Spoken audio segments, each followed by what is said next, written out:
So today is my birthday week, and also we're getting closer to the winter solstice.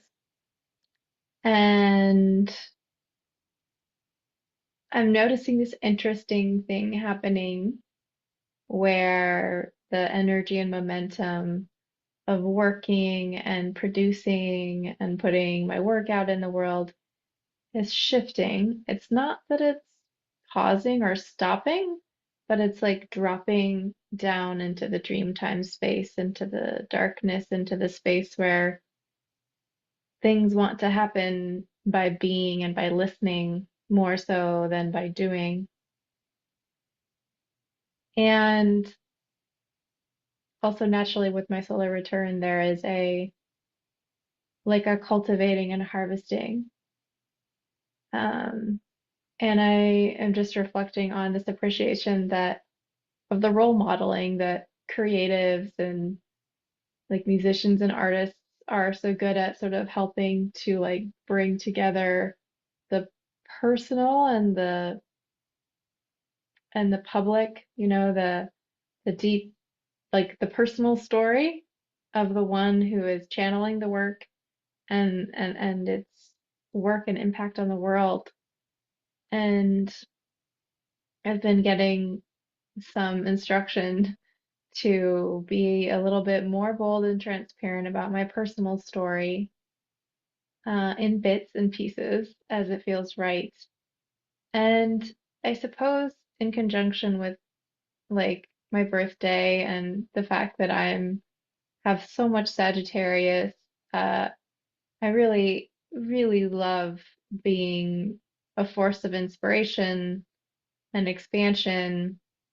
But it also happens to be the case that a lot of my Sagittarian influences are in the sixth house, in the house of health and service work.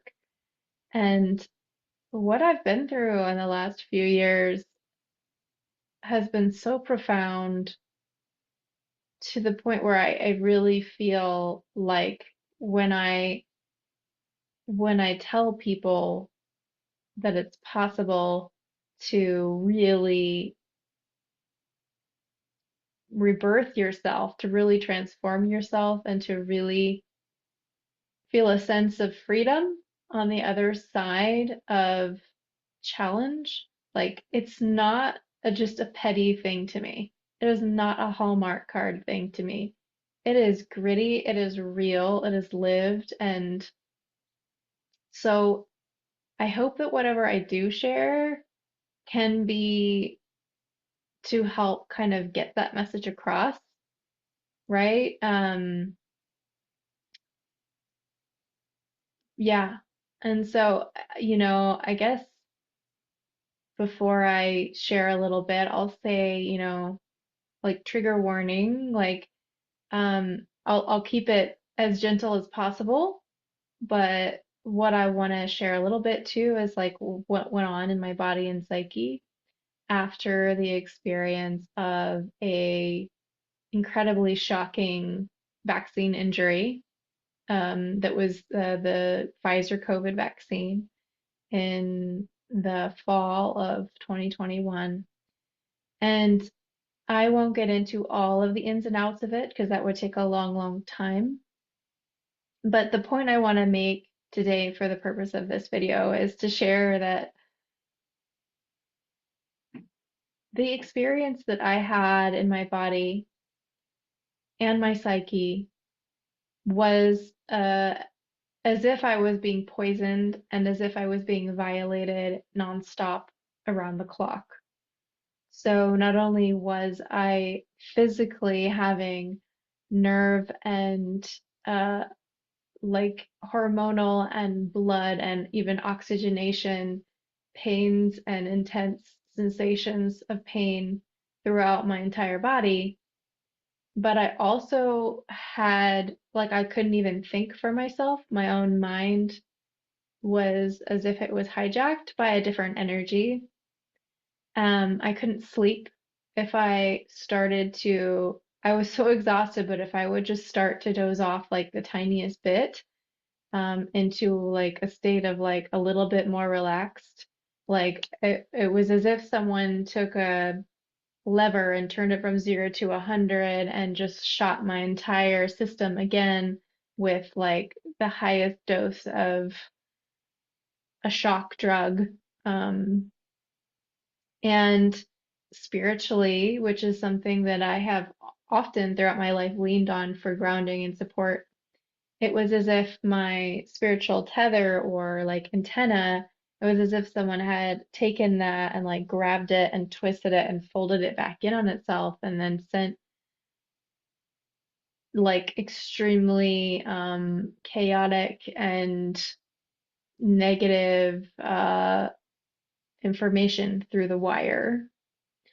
Um, and unlike the feeling of having like a sudden incident, like a car accident or being attacked by people or an injury where you fell and break part of like your leg or some part of your body, and it's like a single impact, and then afterwards you have a long time to recover from it. It was as if that impact was happening over and over and over again, nonstop, day and night for weeks. So I'll keep it at that instead of going into further detail. Oh, I will say, I also lost my ability to have my own motor control. And eventually, obviously, as you can imagine, with all this stuff going on, there was paralysis and seizure and crippling and just like things in life that became less and less possible to do, in a bigger sense of capacity. Um, so I say all this because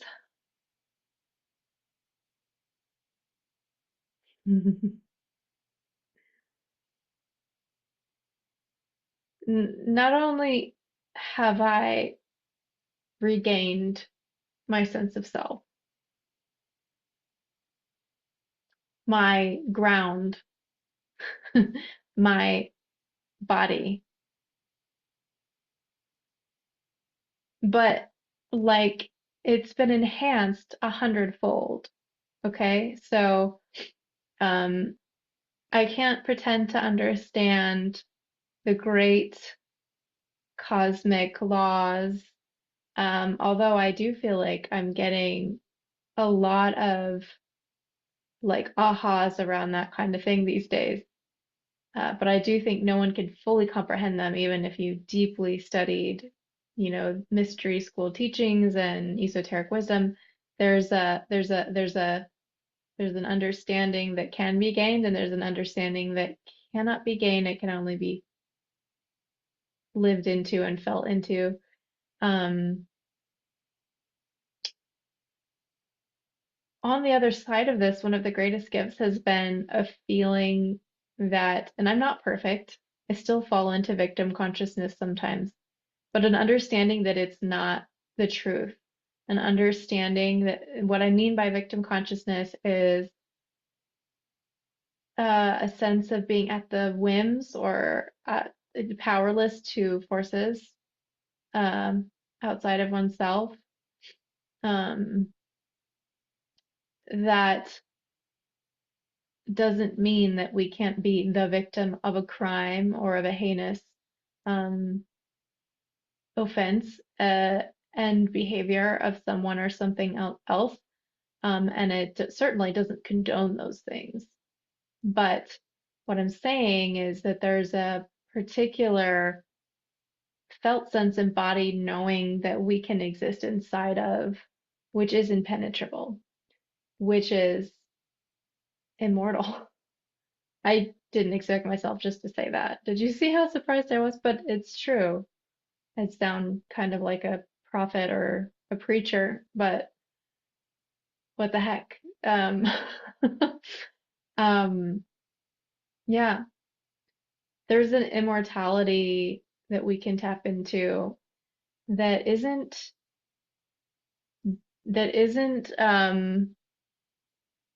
despite all of our human foibles, but that actually like includes transcends and includes all of it.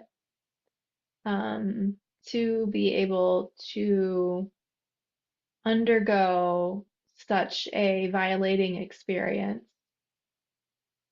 as I went through, and to be able to actually say there is a part of me that was never touched by that, even though literally, like, every cell, every inch of my being, and even my spiritual sense was completely jeopardized for a long time.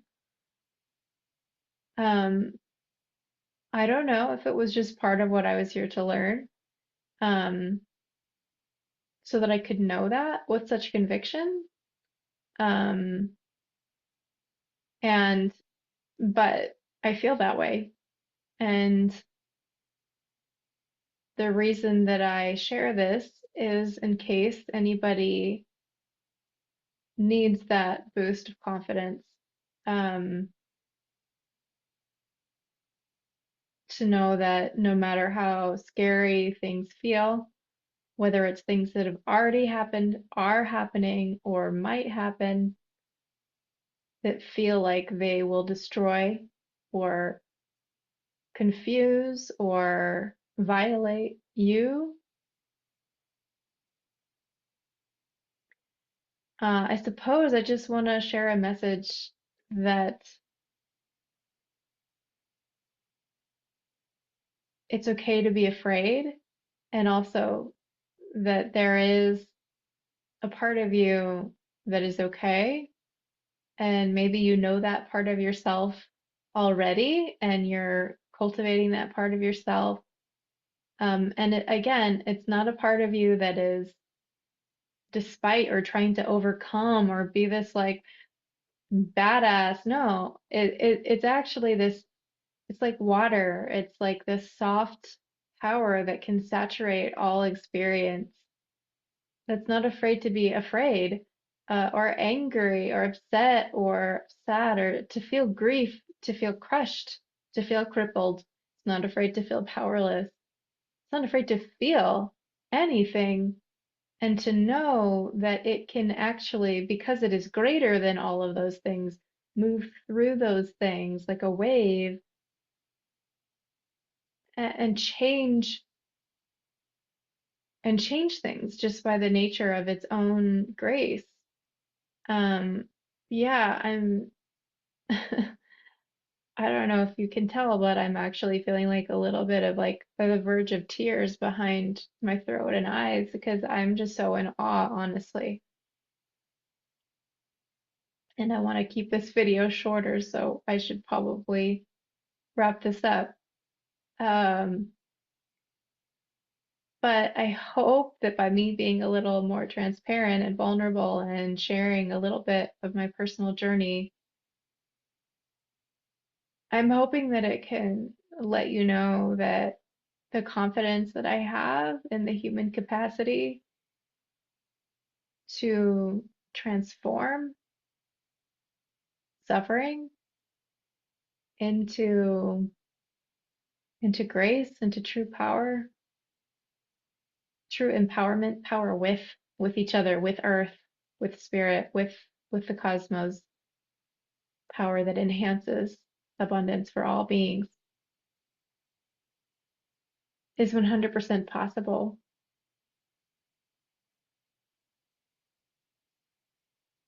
Yeah, and I'm 100% confident in that. So may you have a blessed solstice. May this time of dark, deep stillness be a womb for you, gestating the next activation of your own liberation. And if you want any support, mentoring on the journey, witness on the journey, support through these thresholds and portals, please reach out. I love to do this work. Link below for a free consultation.